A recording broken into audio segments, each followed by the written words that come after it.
Chris Broussard, New York Times, any times. He's always good in good times and bad. All right. Westbrook's averaging a triple-double again. I know, and I know it means a lot to him. It should. I know it means a lot to him because he's going to be the all-time triple-double guy. Yes. And he's not going to get any titles. So he's going to be the triple-double king, like Oscar Robertson was. Right. To be mentioned in the same breath as Oscar Robertson? Let me ask you this. How often have you been at a sports bar and you talk Oscar Robertson? Never. Well, and what I'll mention is, first of all, the older generation loves him. My dad thinks he's arguably the best player ever. But beyond that, whenever you talk about him, what comes up? Only player ever to average a triple-double. That's what everybody says, from Magic to LeBron to Jason Kidd to every player. That's what they say about Oscar Robertson. That's what they're going to say about Russell Westbrook, the only player to average a triple-double 2 straight years, maybe 3. Oh, huge. You know what they say about MJ? 6 for 6. Well, he's not MJ, all right, but he's an all-time great. Charles Barkley, you wouldn't want his career? Charles Barkley's better than Westbrook. You kidding me? Barkley's probably better, but he didn't win any rings. Charles Barkley's a better player than Westbrook. And what's the one stat Westbrook's in that class. He's in the Barkley class. Here's the thing about Westbrook. All this talk about you can't win with him. They were up 3-1 on the 73-win Golden State Warriors. They should have won that series. And it wasn't all Westbrook that Bob messed it up. It was Durant and Westbrook. Neither one of them played well. No, they should have won a big series. And they went to the finals when he was a youngster. Here's what's amazing, is that the last 2 years in the first round, he looks emotionally, you would agree with this, physically and emotionally, the last 2 years, he's shot by the end of the first round. Because he's had to do so much. Okay. And this year he's doing a little less, which is good. Yeah, but last night's classic just feeds himself for 3 quarters, and then in the fourth, when he shoots less, they catch fire. Doesn't he have any pacing or sense of timing, or is it always like, people once said this about Steph Marbury. I remember hearing this from an executive. He said Marbury will end up with 9 assists after he gets his. He'll get his, then he'll give you but when you really need early in games, Westbrook wants to get his, then he'll make sure you get yours. I always feel like with Westbrook, I'm going to get mine first, and then I'll let you get yours. Well, oftentimes your greatest strength is your greatest weakness. And one of his strengths is his energy, his intensity, 110 miles an hour all night long. But the weak part of that is that he'll play the last 2 minutes typically like he played minute 17. So not understanding time and score all the time, that has hurt him. But I'm just saying the narrative that he can't win, he's been close enough where they should have won. So I don't think you could just say this kid can't win. Well, I'm going to say it until I see him win. They're atop the Western Conference right now. I know. I'm not picking them. I'm just saying they have a shot, just like the Lakers do, of being the second best team in the West. Let me shift to the Lakers last night. It's funny. We're all talking about, and I think it's fair that Brandon Ingram, to some degree, his growth gets stunted with LeBron because Brandon needs the ball. He's not a spot-up shooter. Right. So Brandon needs the ball. Well, he doesn't get it with LeBron. And therefore, we thought he was going to go from 9 a game, 16, 23. And he's not growing. He's not growing. Right. Now, he got hurt last night. He'll be out for a week. He'll be fine. But in the end, LeBron last night has been patient for 2 months. And here's what I see with this team. It's LeBron and 12 pending transactions. None of these guys, none, have earned the right to say, I get to be a Laker. I'd move. Josh Hart's overachieved. Right.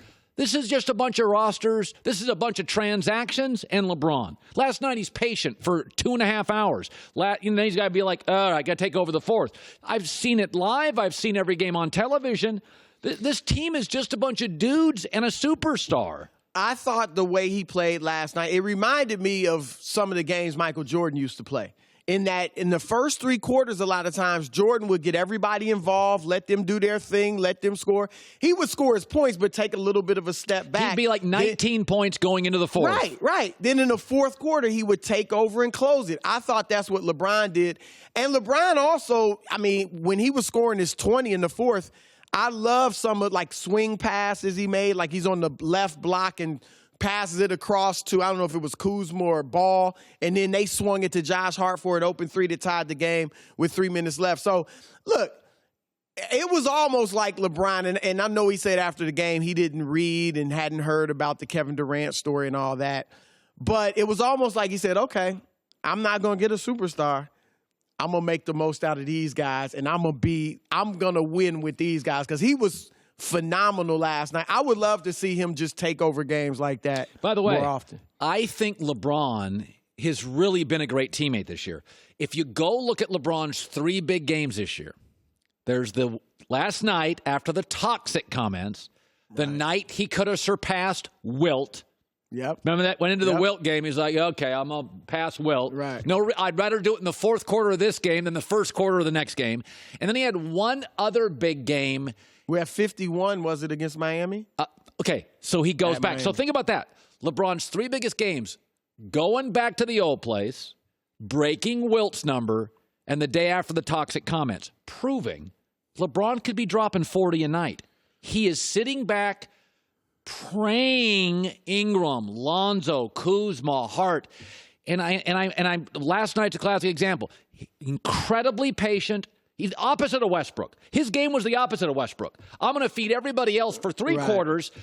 And it's like, okay, we trail by 8. I got to take it off. Westbrook did all his work in the first 3, then doesn't give you anything late. I think LeBron is smart enough to know me going out and averaging 37 is not best for our team. And I'm not just talking about long-term development of these young guys. That's not how we're going to be the best team we can be. He's never wanted to be that type of player. I asked him once how many points he could average if he really just went out to lead the league and scoring all that. He said about 35, 36. So, but he knows that's not the best way to win. And so, yeah, I think, like you said, after these comments, and let me say something about the toxic comments. I think Kevin Durant, he really wanted to be critical of LeBron, but he wanted to hide behind criticizing the media. Because if the atmosphere around LeBron James is toxic with him or with his team, why?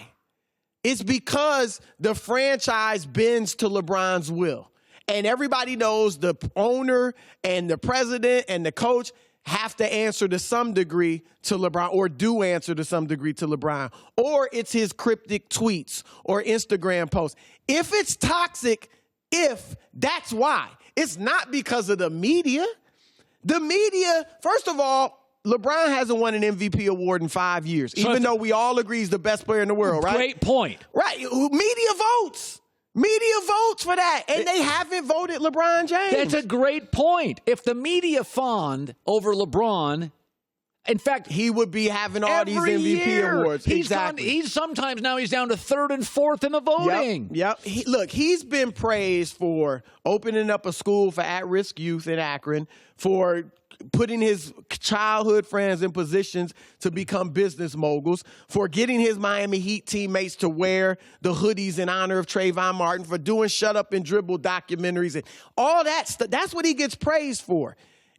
This stuff, Durant called it BS and fluff. The off-the-court praise of LeBron, the non-basketball stuff, is not fluff. It's like real, legitimate, great things that LeBron's doing. And I think So you think it was KD taking a shot at LeBron? I mean, how else could – I'm shocked. When's the last time you heard another player talk like that and that extensive about another player? That a superstar player, you might get it off the record, but to go on the record, and I give him credit. He said his words, said what he wanted to say with his chest out. I give him that. But I think a lot of it came from jealousy because KD feels like the media doesn't give him a fair shake. I would say to KD, now KD does a lot of great stuff off the court too, but I would say the reason KD's gotten criticized in the media is what? Having a burner account, telling a fan shut the heck up at a game. Like, those are the things you're getting criticized for, and LeBron's getting praised for doing legitimately good stuff. Sounds like to me KD doesn't want to play with LeBron. Look, I've always been told he does not want to play with LeBron. Well, then he doesn't. He thinks he's better than LeBron, and he wants to compete with LeBron, and I like that about KD. If I'm KD, now I agree with you. After these quotes, I can't imagine he would come play with LeBron. KD should be thinking this way, and I think he is thinking this way. I want to be better than LeBron. I want to win more titles than LeBron. Now, I think, and I believe you do too, he'll never be considered better than LeBron. But I'm certainly not going to elevate LeBron to 3 more titles. Right. What's the point? What if 10 years from now, when they're both retired, KD has 5 rings, 4 or 5 finals MVPs, LeBron's 3. and LeBron has 3. Then it's still LeBron by inches. Right. And some people might even try to give it to KD. Here's another thing KD could have. He was a part of arguably the greatest team of all time. I don't think, as great as I think LeBron is, I don't think he's been a part of an all-time great team. I don't think that Miami Heat team was all-time great. God, they were right. They weren't. No size and bad at point. Wasn't. There you go. So that's what KD should be thinking. I want to compete, and I want to be better than LeBron. And it appears that that's how he is thinking. I've been saying this. I'll believe KD's going to be a Laker when I see it. I just don't buy it. I do not buy it. Nah, I'm with the you. Anthony Davis thing I buy. Chris Broussard, you brought it today. Thank you. It's It's always good with you, man. I love it. Hi, everybody. Thanks for watching. Subscribe here to get the latest from the show. Also, be sure to check out more of the best clips from The Herd or go watch a few segments from other shows on FS1.